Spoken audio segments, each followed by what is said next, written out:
On the news, Appeal Court overturns Federal High Court's judgment on Rivers State local government elections. IPOB denies ties with Simon Ekpa amid Finland detention, says he was never a member.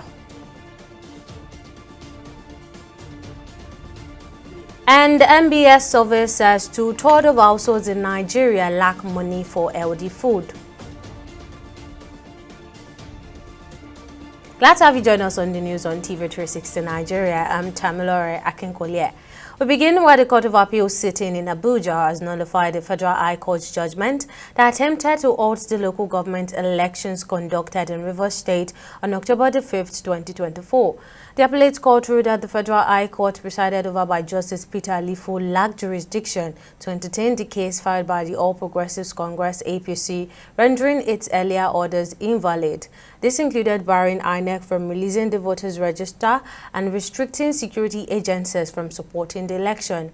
Despite the controversy and boycott by the People's Democratic Party (PDP), the Action People's Party (APP) emerged victorious, winning in 22 of the 23 local government areas. The court further ordered INEC not to release the certified voters' register to Rivers State Independent Electoral Commission until all legal requirements had been met.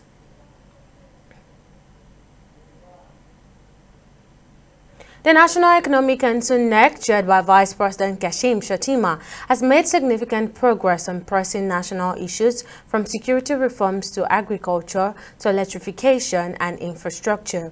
One of the Council's latest resolutions is to set up a committee to intensify the implementation of the National Electrification Strategy in response to the persistent collapse of Nigeria's power grid. This aims to enhance governance and improve the quality of life for Nigerians across the country. This next report by Joy Uchejim has more details on key outcomes from their latest meeting. The National Economic Council (NEC) has directed Kwara, Adamawa, Kebbi State and the Federal Capital Territory (FCT) to submit their positions on the proposed establishment of state police within the next week. Governor Doye Diri of Bayelsa announced this decision while briefing journalists at the Presidential Villa in Abuja following the council's meeting. He disclosed that 33 states have already provided their inputs and the remaining 4 are expected to comply promptly. The State Police Council was updated with the submission of the establishment of state police, and it was reported that 33 states have submitted their positions, while 3 states are yet to do so.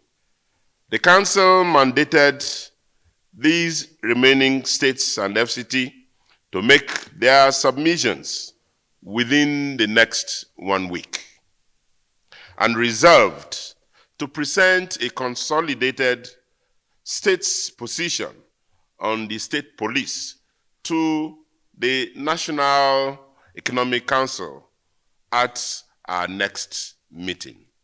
In other developments, the Council discussed rural electrification and energy reforms under the Electricity Reform Act. A committee chaired by the Cross River Governor Basi Otu was constituted to deepen state engagement and diversify energy systems.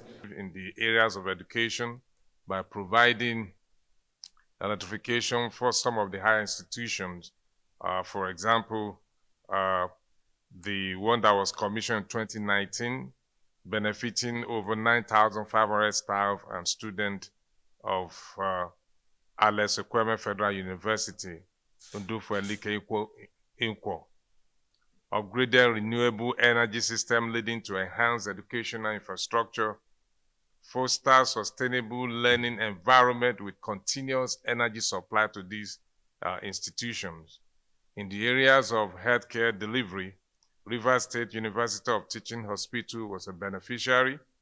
Niger Delta University Teaching Hospital, Opolobiri, energizing their healthcare center with electrification. Governor of Imo State has also provided updates on the Special Agro-Industrial Processing Zones program, a federal initiative supported by the African Development Bank. He noted that the pilot phase in states is nearing completion, with additional 21 states poised to join phase 2 following a recent stakeholders meeting. They want to support manufacturing, they want to support land reclamation and seaport development. They are also going to make land accessible, encourage the public sector market, and then general infrastructure. As a matter of fact, they came up with different initiatives, repairing agro equipment and implements, repair and manufacture of tractors to be powered by solar. Very impressive. The council urged Naseni to help the state's governments in repairing the broken down tractors in different states. The council also received a comprehensive presentation from the National Agency for Science and Engineering Infrastructure, where the agency outlined innovative initiatives in agriculture, technology, and renewable energy, including repairing and manufacturing solar-powered tractors and other agro-equipment. Joy Ucheji, TV360, Lagos. And President Bola Tinubu has emphasized Nigeria's commitment to transforming its economic challenges into opportunities, particularly in the agricultural sector. He outlined Nigeria's focus on food security and the significant potential of the country's growing population, which is projected to be the fourth largest in the world in the coming years. As part of this strategy, the Nigerian government has signed a $2.5 billion investment agreement with JBS, a Brazilian meat processing giant, to build 6 new factories of poultry, beef, and pork production. The plan includes a comprehensive 5-year roadmap to boost local production and reduce hunger as JBS commits to sustainable agriculture and socio-economic development in Nigeria. Food security is extremely important. As we talk right now, there is hunger. However, there is huge hope, and you are one of those hopes that we're looking at. Nigeria is a population of over 250 million and growing by 2.5%. So within the next few years, we'll be the 4th largest population economy in Africa and in the world, I would say. There's opportunity in what we are doing. We are glad to work with you, with Nigeria, to explore and to work together to develop the livestock industry there. We think it's a great opportunity for, we build a business in Nigeria for the Nigerians, but also for Africa. There are a lot of lessons Nigeria can learn from there to be able to fight hunger, as well as ensure food and nutrition sovereignty for our country. The signing you saw today was a commitment on behalf of the federal government of Nigeria and the private sector here under the leadership of JBS to come to Nigeria to explore the possibilities of direct foreign investment into Nigeria. And you can see here the enthusiasm of Mr. President, who is willing to give all the necessary support to make this happen. Meanwhile, the Nigerian government has credited the arrest of Simon Ekpa, the self-declared Prime Minister of the Biafra Republic government in exile, to sustained diplomatic pressure on Finland. Ekpa, along with 4 accomplices, were arrested on Thursday on charges of terrorism, including inciting violence through social media. The Finnish District Court remanded him in custody, citing probable cause for his involvement in activities detrimental to both Nigeria's national security and regional stability. The Nigeria government says it is closely monitoring the legal proceedings and plans to track the progress of his case study. Meanwhile, in response to ECWA's arrest, the indigenous people of Biafra, IPOB, led by Nnamdi Kanu, quickly distanced itself from him. IPOB issued a statement denying any affiliation with ECWA, asserting that he was never a member of the movement and had no legitimate ties to their cause. The group labeled ECWA as a paid agent sent to infiltrate and undermine their peaceful pursuit of Biafran self-determination, accusing him of attempting to sabotage their effort for independence. To party matters, the Senate caucus of the People's Democratic Party (PDP) has reaffirmed its determination to overcome recent electoral setbacks, emphasizing unity despite concerns over internal division, including the influence of the Federal Capital Territory Minister Nyesom Wike. Senate Minority Leader Senator Abba Moro, speaking after a National Assembly caucus meeting, underscored the party's focus on rebuilding and strategizing for future elections. He also addressed concerns over vote buying and the role of INEC, assuring the PDP's challenges are temporary and the party is poised to regain strength. PDP is a brand. Forget about the temporary setback that PDP has suffered in recent elections. We will bounce back. We have always done that. And I can assure you that when subsequent elections come, by the time we tidy up our electoral laws and the rest of them, election results will not be the same again. It is painful to lose election, no doubt about it. But like I said, it is a common axiom that if you fail today and you are able to stand up, you strategize to win tomorrow. And so whatever we have lost today as PDP, we're working hard, and part of the working hard is the meeting that the caucus has had today to strategize towards ensuring that we do not lose future elections, including the election in Osun State. A recent survey by the National Bureau of Statistics, NBS, titled Nigeria's General Household Survey, has revealed a troubling level of food insecurity across Nigeria. According to the report, 2/3 of households are unable to afford healthy nutrition meals, with over 60% reporting that they are eating fewer varieties of food due to financial limitations. Additionally, the survey highlights a sharp rise in concerns over food shortages, with households reporting increased anxiety about not having enough to eat. The survey also underscored widespread challenges in energy access. While 82.2% of urban households have electricity, just about 40.4% of rural households benefit from the same, with Nigerians facing an average of 6.7 power blackouts weekly. The survey paints a stark picture of Nigeria's growing economic challenges with significant impacts on daily living standards. And the Nigerian Senate has called for a deployment of more security personnel to secure Abadam and Mate local government areas in Borno State. During plenary, the Senate mandated its Committee on Army and Air Force to ensure the directive's implementation. The motion, sponsored by Senator Mungono Tari of Borno North, highlighted the urgency of addressing insecurity in the region. Senator Ali Ndume of Borno South advocated for special operations, while Senator Ned Nwoko of Delta North called for national dialogue and military collaboration. The Senate notes that for many years, Borno State has been bedeviled by insurgency, with communities facing one form of attack or the other every now and then. Aware that recently relative peace has been restored in Borno State due to efforts of the Nigerian armed forces, which are commendable. However, some communities are still besieged by insecurity, as Gozamala local government does not have any civil authority in place, no military presence, while Abadam and Marte local government areas need security reinforcement. We cannot have a nation where some parts of the country are no-go areas. It just doesn't make any sense. My solution is a very simple one, and I've said it and I keep saying it. We need to have a national dialogue. We need to bring all the dissenting voices, all the groups that are agitating for one thing or the other. Mr. President, let's talk to them.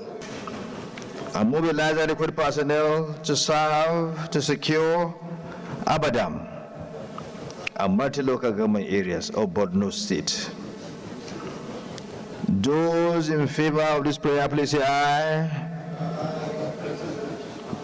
Those in favor of this prayer, please say aye. Aye. Those against say nay, the ayes have it. We'll go on a short break here, but still to come, Ukraine Parliament cancels section over threat of Russian attack. Details of the story after this break.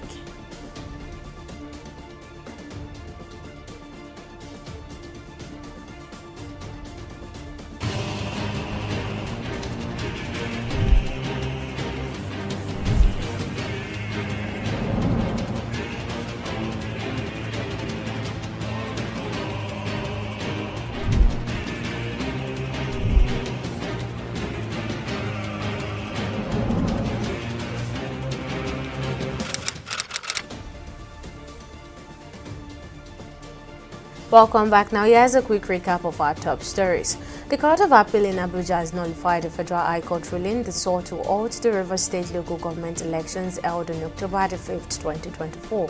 The appellate court ruled that the lower court lacked jurisdiction in the case filed by the APC, making its orders including barring INEC from releasing the voters' register and restricting security agencies invalid. The court also ordered INEC to withhold the certified voters' register until legal requirements were met. We also informed you that the Nigerian government has attributed the arrest of Simon Ekpa, the self-proclaimed Prime Minister of Biafra Republic government in exile, to sustain diplomatic pressure on Finland. Ekpa, along with 4 accomplices, were detained on terrorism charges, including inciting violence via social media. The Finnish court has remanded him, citing threats to Nigeria's national security. Meanwhile, the indigenous people of Biafra distanced themselves from Ekpa, labeling him a paid agent seeking to undermine their peaceful push for Biafran self-determination. Now, in case you missed any of the news bulletin or for more updates, you can catch us on Lime's World TV and AVO TV or log on to our website at www.tv360nigeria.com. You can also follow us on our social media platforms on Twitter, Instagram, and YouTube at TV360 Nigeria, or download our mobile app on Google Play Store, or Huawei App Gallery, and Apple Store. On Facebook, we are TV360 Online.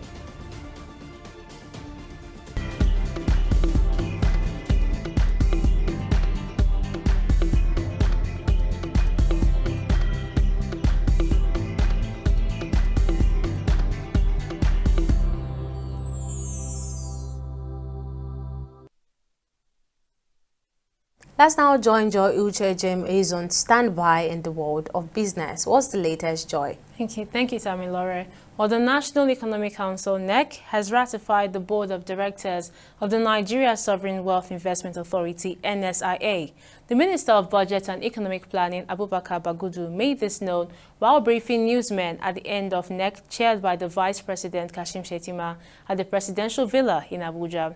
Bagudu stated that the Council received presentation on the financial statement of affairs of the NSIA and gave its approval. Challenge of inadequate funding, which severely constrains its capacity to effectively discharge the duties conferred on it by the Constitution. The implications of the underfunding were discussed, and the Council resolved that they appreciated the challenge being faced by the Revenue Mobilization, Allocation and Fiscal Commission, and directed the Secretariat to study the submission as regards to the quantum presented by the Revenue Mobilization and Allocation and Fiscal Commission, as well as the legality of the request. Secondly, there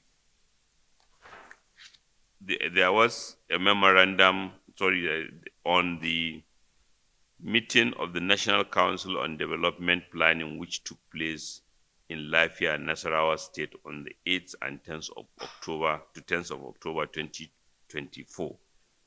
Once again, there was a presentation by the Accountant General of the Federation of account balances as of 20th November 2024, with the excess crude account at $473,754.57. And still on business, the Nigerian Electricity Regulatory Commission, NERC, has asked electricity distribution companies DISCOs to ensure Band A customers receive the required 20 hours of daily power supply. Speaking to newsmen, NERC's Commissioner for Licensing and Legal Compliance said DISCOs must immediately downgrade customers they cannot consistently supply adequate power to. On the role of subnational governments in power generation, transmission and distribution, he said states have autonomy over the Nigerian constitution to establish and regulate electricity markets. He added that the states are building capacity to execute the responsibilities effectively. We'll go on a short break and return with stock market reports.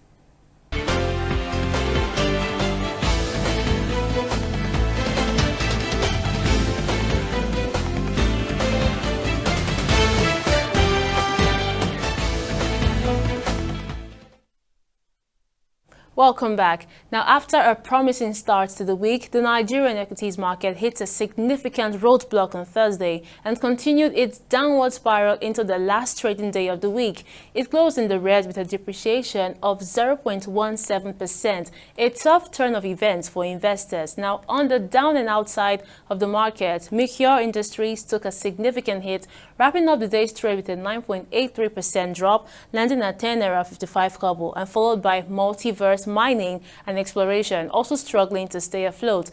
Now, by the close of the last trading day of the week on the Nigerian Stock Exchange, more than 300 million shares changed hands across 9,677 deals, racking up a market value of 6.06 billion naira. Now, quite the bustling week on the trading floor, and turning our gaze to the global stage. Select equities hit over 1-week highs on Friday, buoyed by data revealing a resilient economy. Meanwhile, small cap stocks stole the spotlight, shining their larger counterparts. And take a look at this chart. We can see the UK's FTSE, the US Dow Jones, and the Japan's Nikkei all having impressive margins. Now, it's a global party on the stock market. Now, in the foreign exchange market, the Naira is feeling the heat against major currencies. On the black market, the dollar is fetching a staggering 1,755 Naira.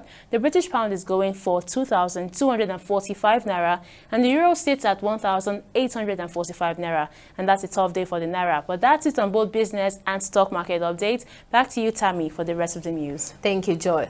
Well, on the global scene, the Minister of Foreign Affairs, Yusuf Tugas, reaffirmed Nigeria's commitment to global partnerships, emphasizing the country's growing involvement in the G20.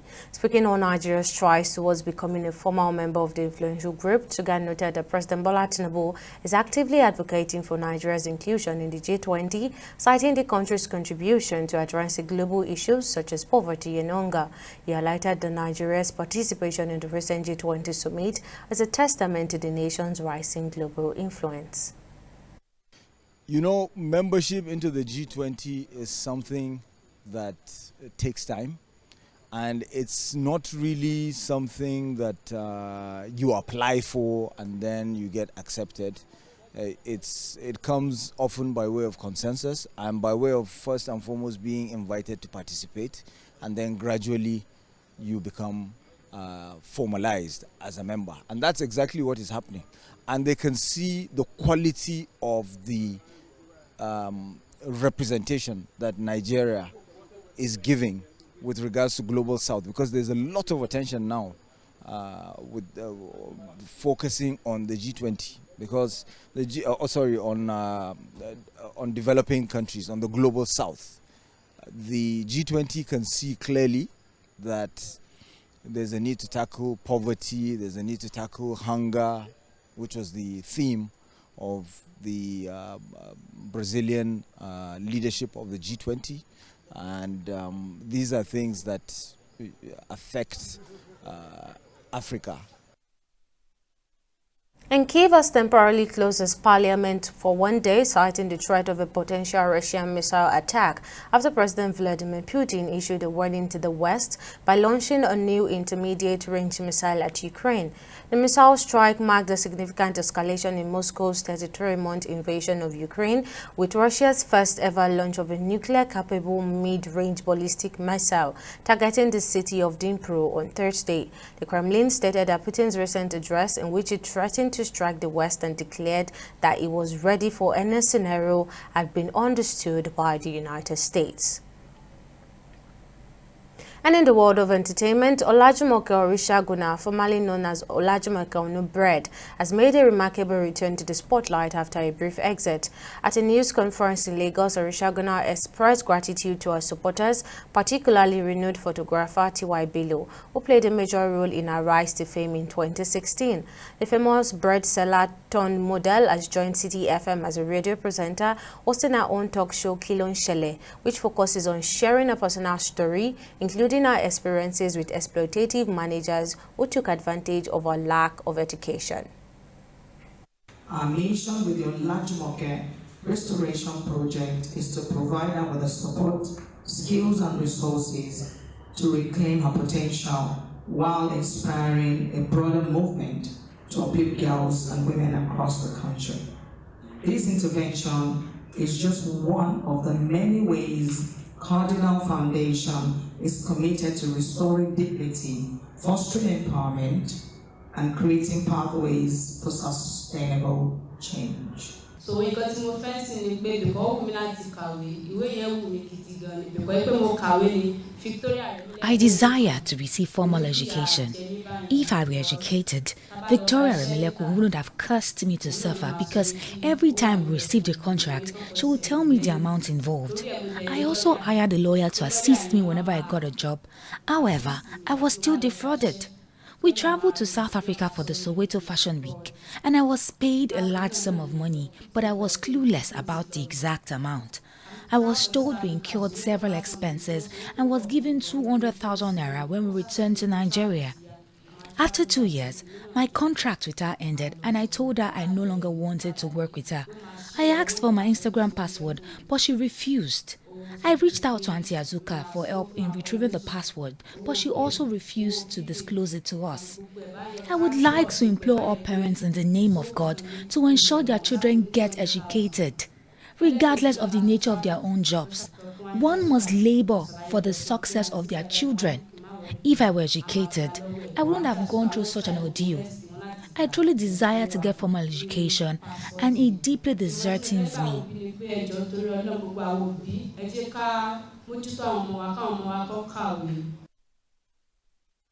And finally, on sport, Nigeria's Super Falcons have been seeded as one of the top 3 teams for the 2024 Women's African Cup of Nations alongside Morocco's Atlas Lionesses and South Africa's Bayana.